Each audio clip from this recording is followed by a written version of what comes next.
Tara, gawa tayo ng lauoy, paborito ng mga Bisaya.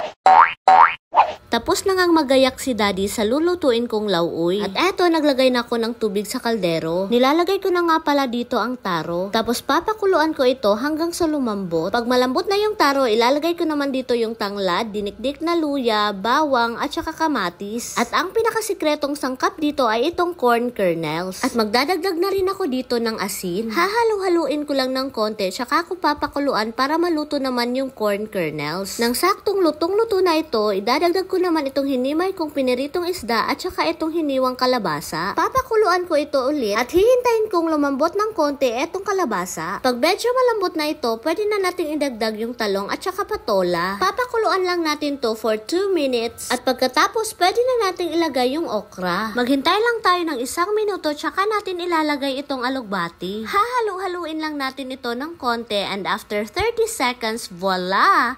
Food is ready! Syempre, titikman ko na kung sakto ba sa panglasa ko. Eto nga ang anak ko, may pa-perfect pa talagang nalalaman. Eto, at ipapatikim ko na rin kay Aika. Tingnan natin kung papasok ba sa panlasa niya. Pagkatapos ko ngang ipatikim sa kanya, eto, at ayaw niya na akong lubayan. Nakakataba talaga ng puso pag nagugustuhan ng pamilya natin yung mga niluluto natin. And syempre, ipapatikim na din natin kay Daddy. Nasarapan yarn!